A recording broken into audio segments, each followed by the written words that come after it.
बोलवा करे तबे कोई उठो न के एक 5-10 मिनट बेही रहो, ताली बजा के स्वागत करो, जोरदार ताली बजाओ, जोरदार ताली बजनी चाहिए।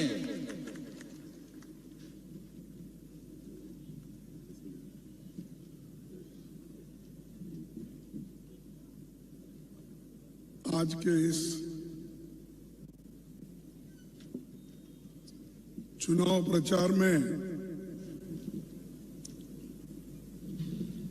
इस मंच पर बैठे हुए राजस्थान के मुख्यमंत्री श्री अशोक गहलोत जी, गुजरात प्रभारी रघु शर्मा जी, मेरे साथ आए हुए सैयद नासिर हुसैन जी, पूर्व मंत्री मध्य प्रदेश कांतिलाल भूरिया जी, महेंद्रजीत सिंह मालविया जी, मंत्री राजस्थान, मितेश गरासिया जी, प्रत्याशी जालोद विधानसभा है क्या यहाँ ठहरे बैठे? अच्छा, वजूभाई पंडा जी और हर्षद निनामा, रघुवंशार प्रत्याशी फतेहपुरा, रमेश गुंदिया प्रत्याशी, संदीप एआईसीसी सेक्रेटरी, विठल खंडेवाल प्रभारी AICC, Shri Shivajirao Monge ex minister Maharashtra, Shrimati Pramaben Taviyat और रेशम मालविया जिला प्रमुख, विठल खंडेलवाला, श्रीमती रमीला, श्री वाल सिंह मेघा विधायक, और इस मंच पर बैठे हुए भाइयों और बहनों और यहाँ पर उपस्थित मेरे बंधुओं, माताएं, युवा मित्र, किसान भाइयों, मेरे आदिवासी भाइयों और माध्यम के मेरे दोस्तों, ये चुनाव बहुत ही महत्वपूर्ण चुनाव है। इसलिए महत्वपूर्ण है कि 27 साल से बीजेपी की सरकार यहां पर अस्तित्व में है और 8-9 साल से केंद्र में मोदी जी प्रधानमंत्री बन के बैठे हैं। इतना होते हुए भी, इतने साल हुकूमत करने के बावजूद भी क्यों यहां पर पानी की किल्लत है? क्यों आदिवासियों पर अन्याय और अत्याचार बढ़ते जा रहा है?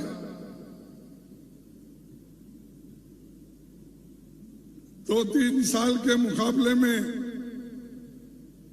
अगर आप सोचेंगे तो 17% अत्याचार बढ़ गए हैं। राज्य में भी बीजेपी की सरकार, केंद्र में भी बीजेपी की सरकार,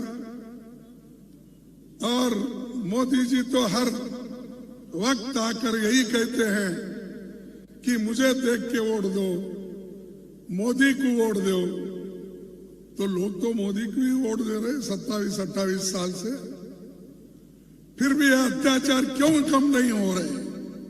इसकी वजह क्या है? क्योंकि वो ये नहीं चाहते कि 3 दलित आदिवासी इनके समस्या हल हो जाए। वो सिर्फ अमीरों की तरफ देखते हैं, अदानी अंबानी की तरफ देखते हैं। बड़े बड़े जो अमीर लोग हैं उनकी संपत्ति तो हर साल इनके दौर में बढ़ रहा है और गरीब की संपत्ति रोज पे रोज घट रही है। उसको जो मजदूरी मिलना है वो भी नहीं मिल रही है। ये शुक्र है कि इंदिरा गांधी जी, सोनिया गांधी जी, राजीव गांधी जी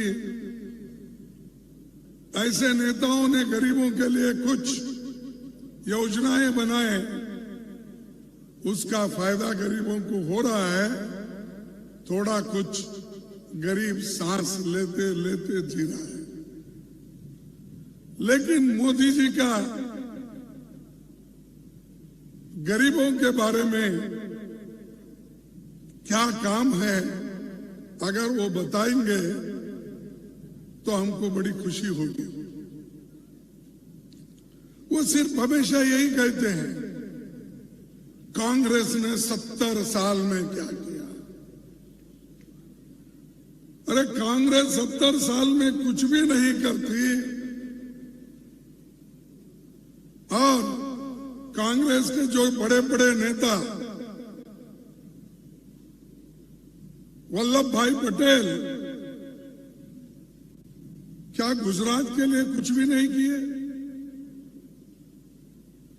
मोरारजी देसाई कांग्रेस के थे, उन्होंने भी कुछ नहीं किया। ऐसे मैं अनेक नाम गिन सकता हूं।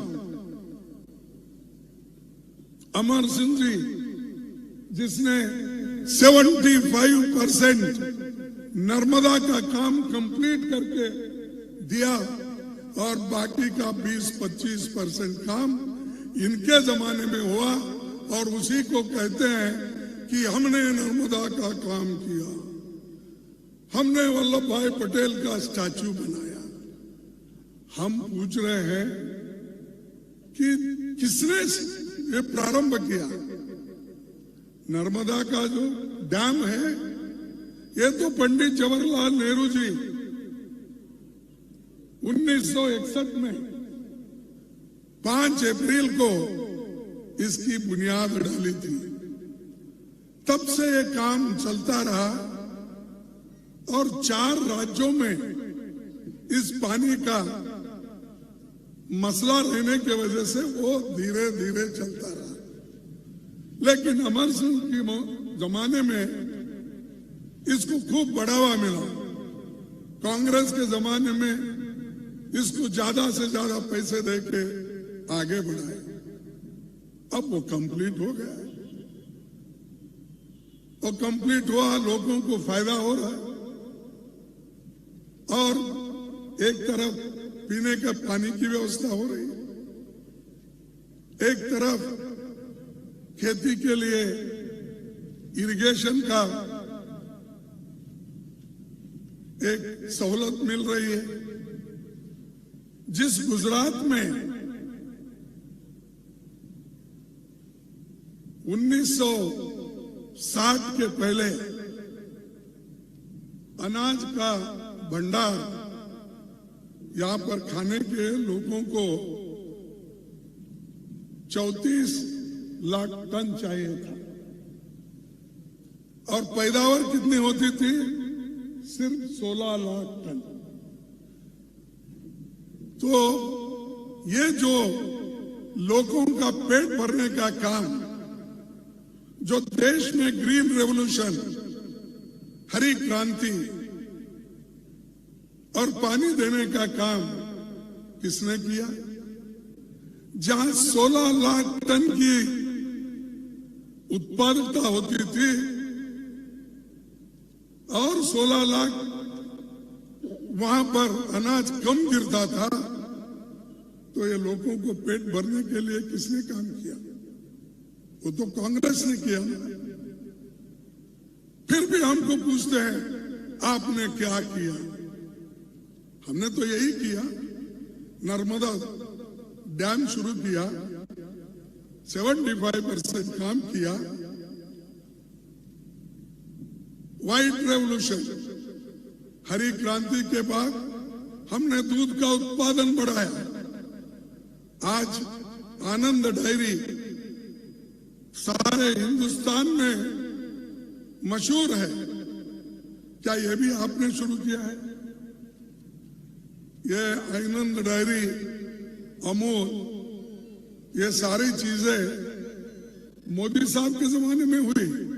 मैं पूछता हूं, मुझे आपको मालूम, मैं तो कर्नाटक से आता हूं, क्या उनके जमाने में शुरू हो गई? तो ये भी मैं किया, उन्होंने कहते हैं। कुछ भी पूछो, वो हमने किया, बीजेपी ने किया, मैं आने के बाद हुआ, इसीलिए मुझे वोट दो। मैं उसीलिए कहा परसों पंचायत की इलेक्शन हो, जिला पंचायत की इलेक्शन हो, भाई और बहनों, मुझे देखकर वोट दो, मेरे तरफ देखो, मेरे लिए वोट दो। अरे फिर यहां जिला पंचायत मेंबर क्या काम करेगा? फिर यहां पर तालुका पंचायत या पंचायत अध्यक्ष क्या काम करेगा? फिर एमएलए का क्या काम है?